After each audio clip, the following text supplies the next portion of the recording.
During an autopsy, the man found something seriously off. He just pulled a capsule out of the dead woman's skull, driven by curiosity.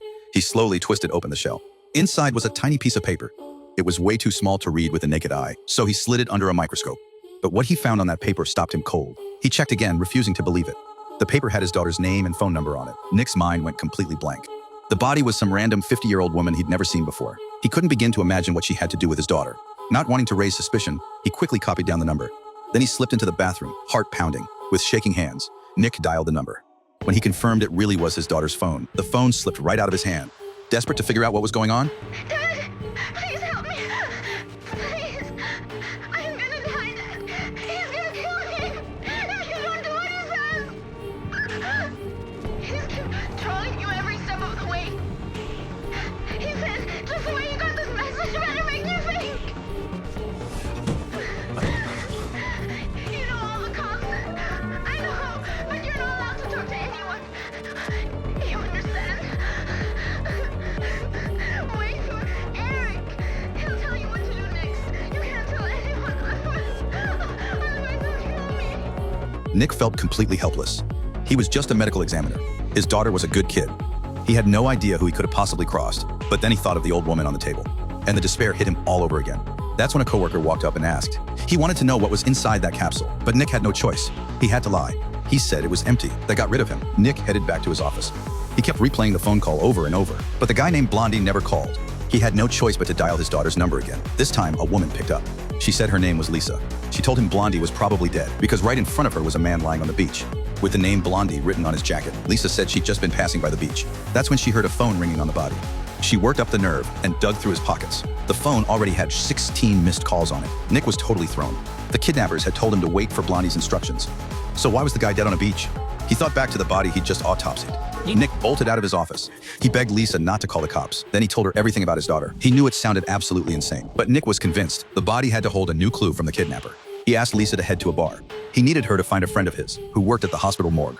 Nick rushed downstairs. He ran into the intern Chubby. Chubby offered to give Nick a ride, with a blizzard coming in. Nick didn't think twice and jumped in the passenger seat. While they were on their way to the station, Lisa had already arrived at the bar and linked up with Nick's contact. Once Lisa sent word, the two of them drove out to the beach. They hauled the body back to the hospital. The long, narrow hallway felt eerie. Lisa could feel something was wrong. Meanwhile, Nick was running into his own problems. The blizzard had knocked out all train service to the island. He'd have to drive. But that was going to cost him a lot of time. To find his daughter's trail as fast as possible, Nick asked them to examine the body, but his friend said he was a vegetarian, so the whole grim task landed on Lisa. She tried to say no at first, but Nick told her there had already been 2 murders. This wasn't just about saving his daughter anymore. They had to stop whoever was doing this before they killed again. Lisa thought about the fact that she was traveling alone. That did it. Nick had convinced her. She squeezed her eyes shut, held her breath, took a deep breath, and yanked open the body bag. She pulled back the shroud. Together, they lifted the body onto the table, with Nick guiding her remotely. Lisa cut open the man's jacket. Other than a key hanging around his neck, there was nothing else to go on. To figure out cause of death, Nick had her lift the man's eyelids. She saw scattered red blotches across the eyes and ligature marks on the neck. Nick concluded the man had been strangled. Then he had Lisa check the mouth. When she removed the man's dentures, she found his tongue had been cut out, and deep in his throat was a yellow plastic ball. Lisa tried for a while, but couldn't get it out. That's when Nick asked her to cut open the throat. It was the only way to get the ball out easily, but this crossed a line for her. She hung up without hesitation, then stormed out of the room. This was way too much to ask. Lisa had completely hit her limit. But the moment she stepped off the elevator, Nick called again. This time he didn't make any demands. He played the emotional card instead. When Lisa found out his daughter was the same age as her, she started to waver. She thought if it were her in danger, she'd want someone to help too. Lisa stepped back into the elevator. She put on the scrubs again and started performing the procedure. Just as she successfully retrieved the capsule, a shadow appeared behind her. The friend had quietly come back. After the two of them worked at it for a while, they finally cracked the capsule open. Inside was a photo of an old woman. The friend immediately recognized her as a resident of the island. But how would she be connected to the missing girl? When Nick heard the woman's name, he couldn't think of any connection. So he asked his assistant to look into the woman's identity. While he was waiting to hear back, Chubby got curious and started asking questions. He had no idea what was going on. That's when Nick realized, chatting with the intern, he found out Chubby was actually worth tens of millions. He just wanted to try out forensics out of pure curiosity. Just as Nick was about to dig deeper, his assistant called back. Turns out the woman in the photo had once been a civil court judge. After retiring, she'd been living quietly on the island. That's when it finally clicked for Nick. The only connection he had with that judge was a case from 10 years ago. And the victim in that case was his coworker Hank's daughter. Was she behind all of this as revenge? Nick didn't want to think about it. He sent Chubby rushing over to Hank's place. Meanwhile, the friend took Lisa to find the judge, but the judge had already been killed, and the scene was deeply disturbing. They had no choice but to bring the body back to the morgue. Just as Lisa was about to start examining the body, the lights in the room started flickering. The friend went to check the electrical panel, and a few minutes later, the lights went out completely. Lisa switched on her flashlight. Then she heard footsteps in the hallway. She pressed herself against the wall, shaking. The backup power finally kicked in. But then there was another sound just outside the door. She gripped her scalpel and slowly moved closer.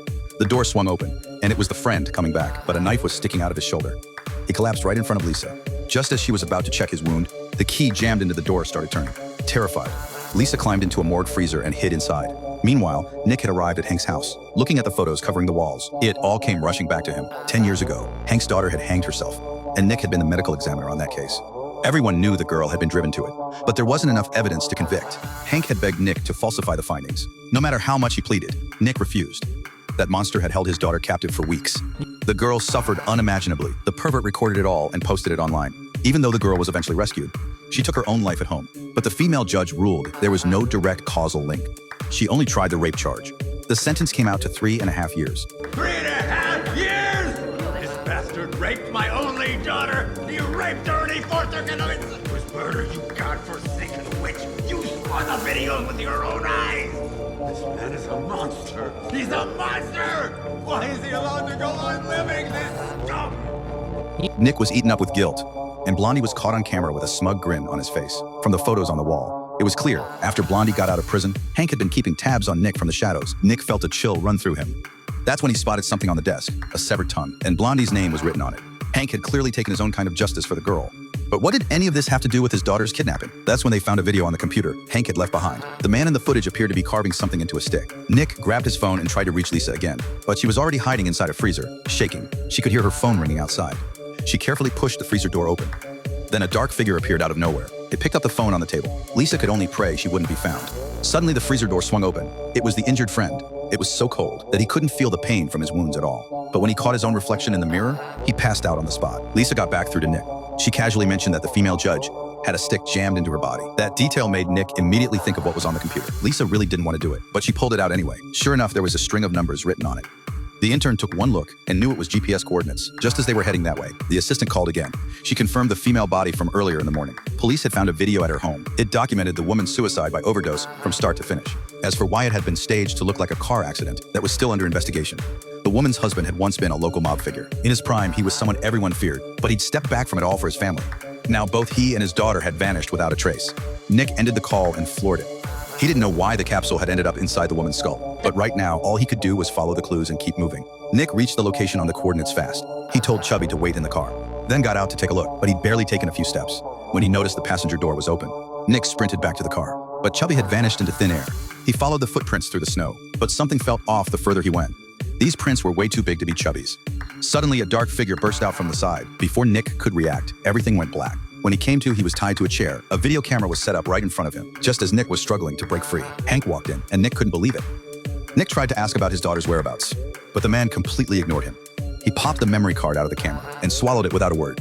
Then he picked up a weapon and ended his own life right in front of Nick. To get to what was on that card, Nick had no choice but to perform an autopsy on Hank, and he finally saw what was recorded on it. Congratulations, Professor Hertzfeld. If you made it this far, then you'll have almost completed your lesson.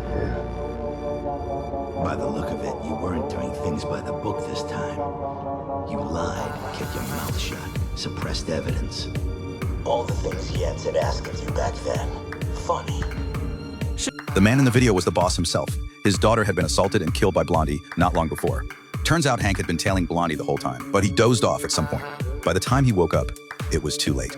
If it hadn't been for Hank's tip, the boss might never have found his daughter's body. When they tracked him down, they caught the sick freak watching a video of the girl. They cut out the monster's tongue. The two of them believed Blondie should have gotten the death penalty. But because of Nick and the judge doing nothing, their daughters had ended up dead.